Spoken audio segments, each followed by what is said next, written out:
Bonjour à tous et bienvenue dans cette vidéo où l'on va étudier les molécules. Commençons par quelques précisions. Pour comprendre les notions abordées dans cette vidéo, il est indispensable d'avoir étudié les atomes et plus particulièrement la notion de structure électronique. Si vous n'avez pas étudié cette notion, je vous renvoie à la vidéo que j'ai réalisée qui s'intitule L'atome partie 2 et qui explique cette notion. Dans cette vidéo, nous allons voir ce qu'est une molécule, puis nous allons comprendre comment elle se forme en étudiant ce qu'on appelle la représentation de Lewis et la formule de Lewis. Débutons ce cours par un rappel du collège. En classe de quatrième, vous avez étudié les molécules et vous avez vu qu'elles étaient définies comme un assemblage de plusieurs atomes.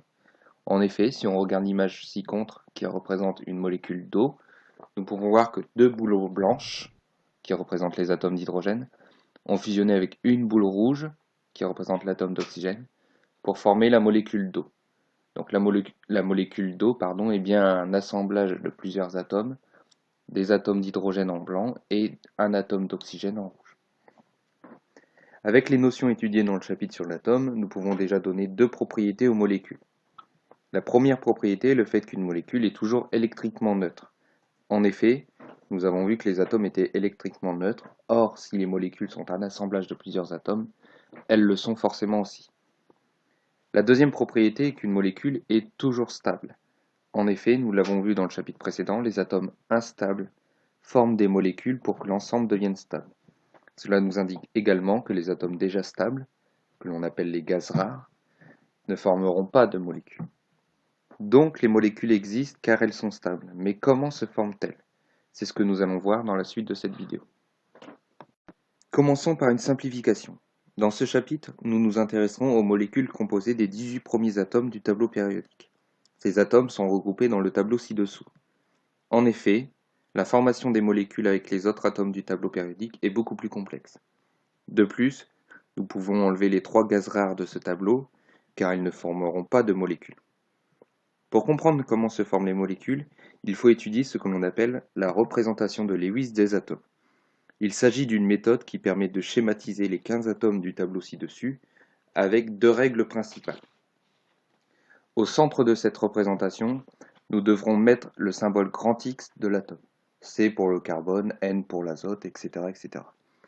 Et autour du symbole, nous devrons rajouter des points qui représenteront le nombre d'électrons dans la couche externe de l'atome. Pour donner la représentation de Lewis d'un atome, il faut obligatoirement respecter ces deux règles. Nous allons donc voir quelles sont les représentations de Lewis des 15 atomes à étudier. Cherchons la représentation de Lewis de l'atome d'hydrogène. Son symbole est H11. L'hydrogène possède donc un électron. Sa structure électronique est K1. Ainsi, l'hydrogène possède un électron dans sa couche externe. Donc la représentation de Lewis de l'hydrogène sera un H majuscule et un point juste à côté, le point représentant l'unique électron de l'atome d'hydrogène. Passons maintenant aux atomes qui possèdent plus d'une couche électronique. Cette étude va être un peu plus complexe car il y a deux cas différents en fonction du nombre d'électrons dans la couche externe. Nous allons donc étudier ces deux cas en commençant par le premier. Le cas numéro 1 concerne les atomes qui possèdent au maximum 4 électrons dans leur couche externe. Pour donner la représentation de Lewis de ces atomes, nous devons placer les électrons de façon qu'ils soient isolés les uns des autres. On dira que les électrons sont célibataires.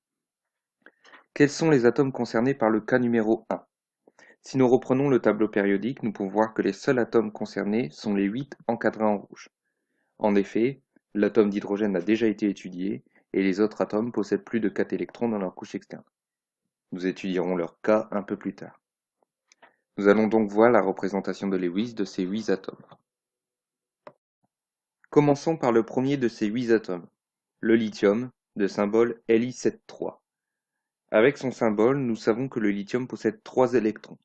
Sa structure électronique est donc K2L1.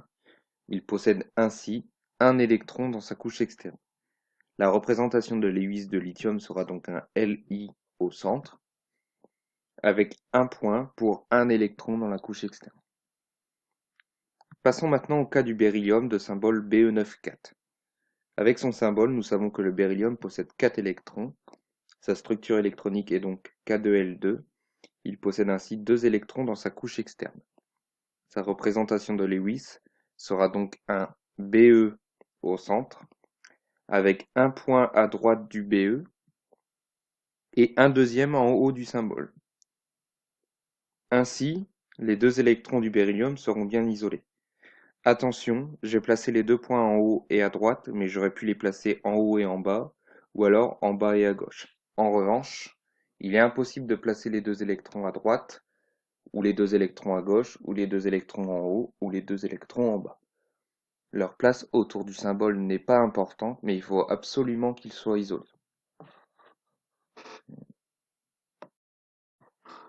Continuons avec le bore de symbole B11,5.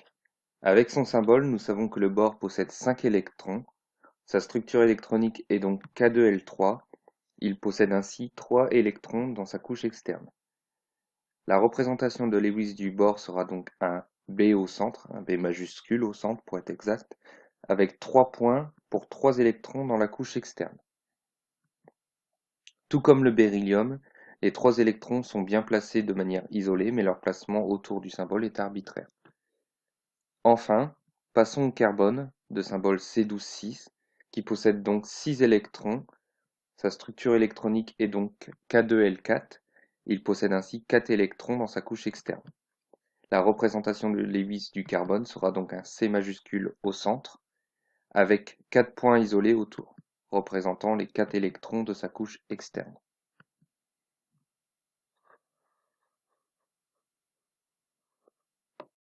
À ce stade, il nous reste 4 atomes à étudier, le sodium, le magnésium, l'aluminium et le silicium. Mais nous allons voir que la représentation de Lewis de ces 4 atomes sont extrêmement similaires aux représentations déjà étudiées. En effet, si nous étudions le cas du sodium, de symbole Na2311, nous remarquons qu'il possède 11 électrons. Sa structure électronique est donc K2L8M1. Le sodium possède ainsi un électron dans sa couche externe, exactement comme le lithium. La représentation de Lewis du sodium sera donc un Na au centre et un point juste à côté pour un électron dans sa couche externe. Ensuite, nous avons le magnésium de symbole Mg2412. Nous remarquons qu'il possède 12 électrons. Sa structure électronique est donc K2L8M2. Le magnésium possède ainsi 2 électrons dans sa couche externe, exactement comme le beryllium. Sa représentation de Lewis sera donc un Mg au centre, avec 2 points autour pour 2 électrons dans sa couche externe.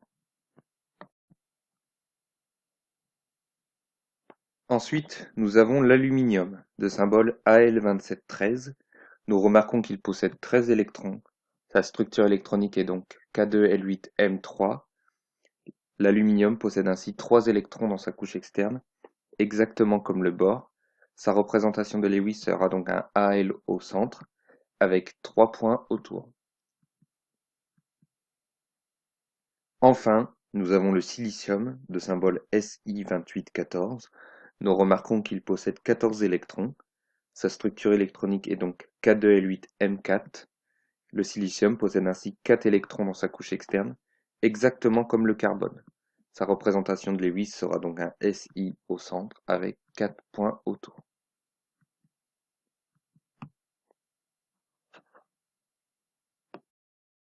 Passons maintenant à l'étude du cas numéro 2. Celui-ci concerne les atomes qui possèdent plus de 4 électrons dans leur couche externe.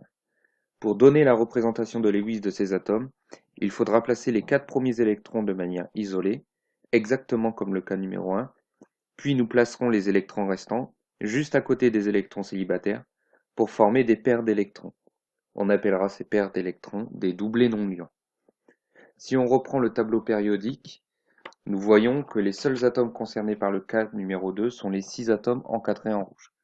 Nous allons donc voir la représentation de Lewis de ces 6 atomes. Commençons par le premier de ces 6 atomes, l'azote, de symbole N147. Avec son symbole, nous savons que l'azote possède 7 électrons. Sa structure électronique est donc K2L5. Il possède ainsi 5 électrons dans sa couche externe. Pour représenter l'azote, nous allons donc commencer par mettre un N au centre, puis 5 points autour de ce N. Pour placer ces 5 points, nous allons commencer par placer 4 points de manière isolée pour 4 électrons célibataires, Puis nous placerons un cinquième point à côté d'un des 4 points déjà placés, ce qui formera une paire d'électrons, autrement appelée doublé non liant. L'azote possède ainsi un doublé non liant et 3 électrons célibataires. Dans ce schéma, j'ai représenté le doublé non liant à droite du symbole, mais ce choix est arbitraire. Le doublé non liant peut se placer en haut, à gauche ou en bas du symbole. Continuons avec l'oxygène de symbole O16-8. Avec son symbole, nous savons que l'oxygène possède 8 électrons. Sa structure électronique est donc K2L6. Il possède ainsi 6 électrons dans sa couche externe. Pour représenter l'oxygène, nous allons donc commencer par mettre un O majuscule au centre, puis nous allons placer 4 points isolés pour 4 électrons célibataires. Enfin, nous placerons un cinquième et un sixième point à côté de 2 des 4 électrons célibataires, ce qui formera 2 doublés non liants. L'oxygène possède ainsi 2 doublés non liants et 2 électrons célibataires. Tout comme l'azote, nous pouvons dire que le placement des doublés non liants de l'atome d'oxygène est arbitraire. Continuons avec le fluor de symbole F19,9. Avec son symbole, nous savons que le fluor possède 9 électrons. Sa structure électronique est donc K2L7. Il possède ainsi 7 électrons dans sa couche externe. Pour représenter le fluor, nous allons donc mettre un F majuscule au centre, puis nous allons placer 4 électrons célibataires. Enfin, nous placerons un cinquième, un sixième et un septième point à côté de 3 des 4 électrons célibataires, ce qui formera 3 doublés non liants. Le fluor possède ainsi 3 doublés non liants et un électron célibataire. À ce stade, il nous reste 3 atomes à étudier, le phosphore, le soufre et le chlore. Mais nous allons donc voir que la représentation de Lewis de ces 3 atomes sont extrêmement similaires aux représentations déjà étudiées.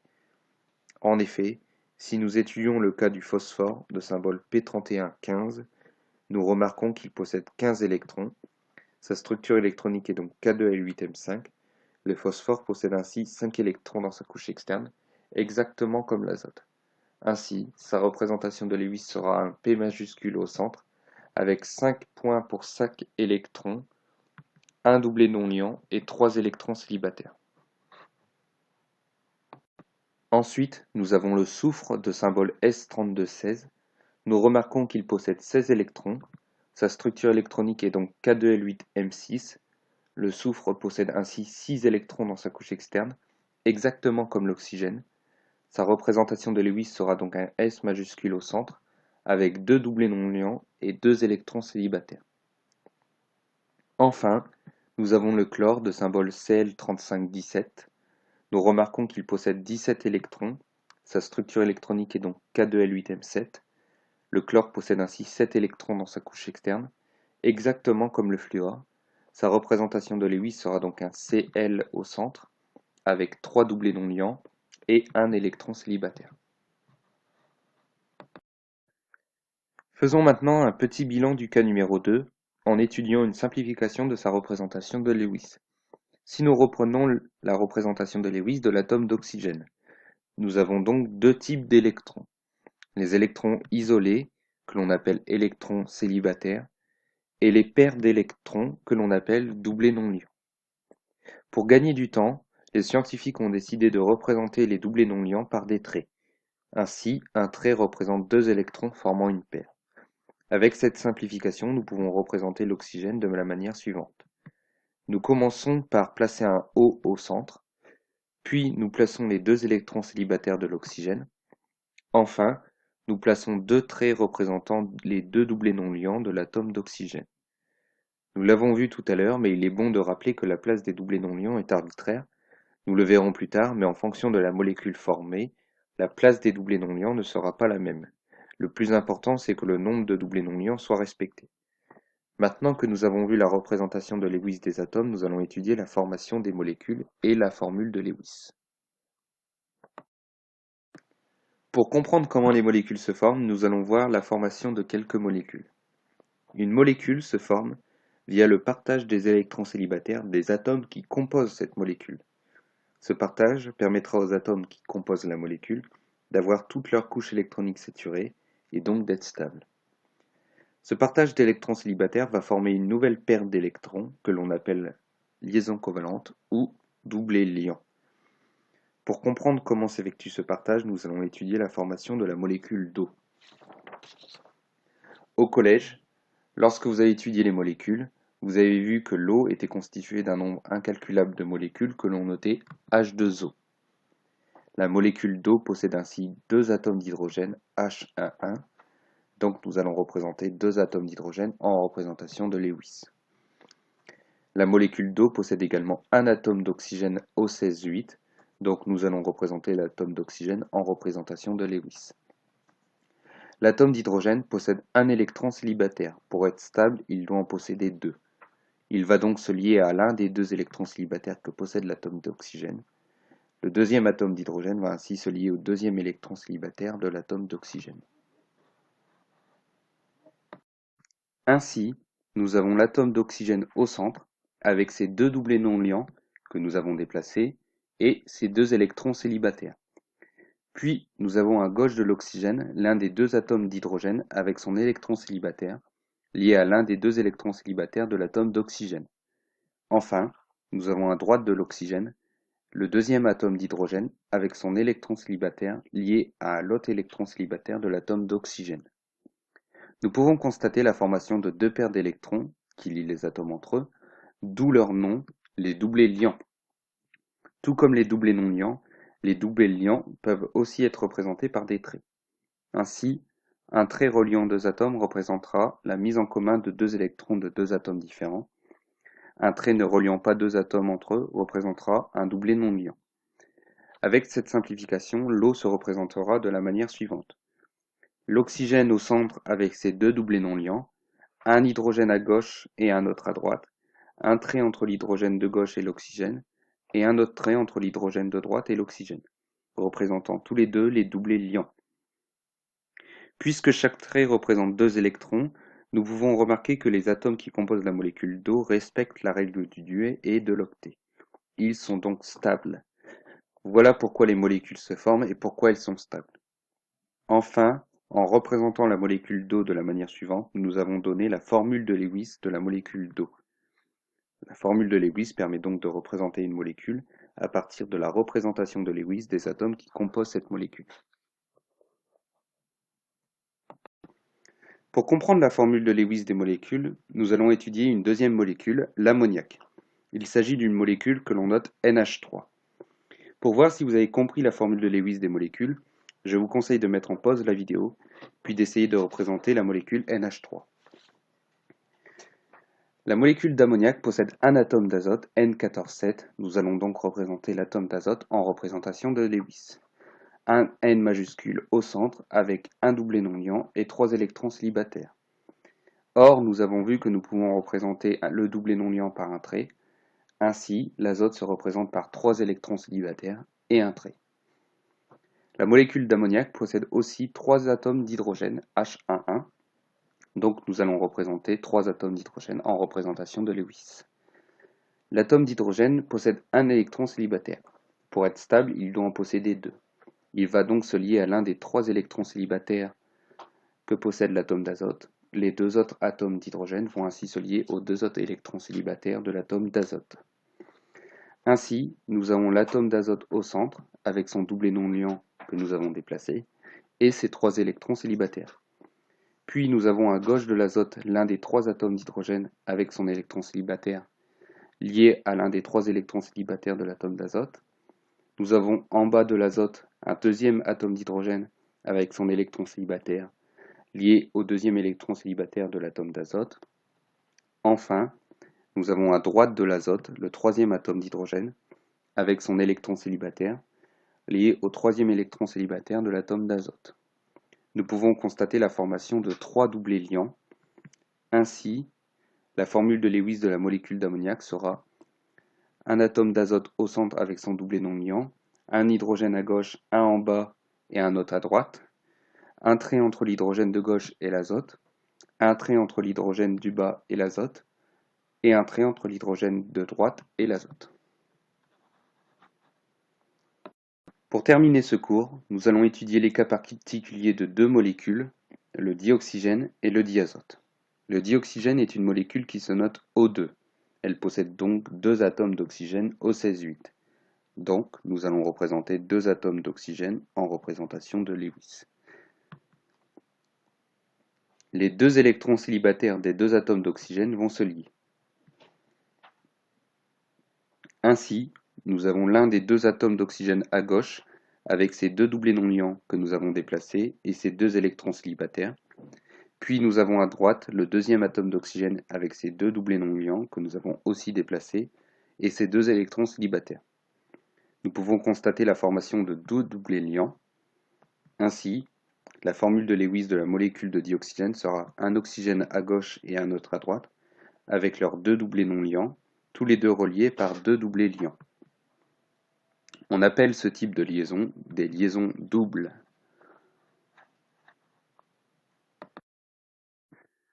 Le diazote est une molécule qui se note N2. Elle possède donc deux atomes d'azote N14,7.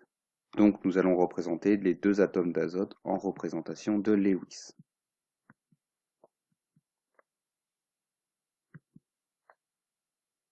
Les trois électrons célibataires des deux atomes d'azote vont se lier. Ainsi, nous avons l'un des deux atomes d'azote à gauche, avec son doublé non liant que nous avons déplacé, et ses trois électrons célibataires. Puis nous avons à droite le deuxième atome d'azote avec son doublé non liant et ses trois électrons célibataires. Nous pouvons constater la formation de trois doublés liants. Ainsi, la formule de Lewis de la molécule de diazote sera un azote à gauche et un autre à droite, avec leur unique doublé non liant, tous les deux reliés par trois doublés liants. On appelle ce type de liaison des liaisons triples. Voilà, je vous remercie de m'avoir écouté pour ce cours sur les molécules.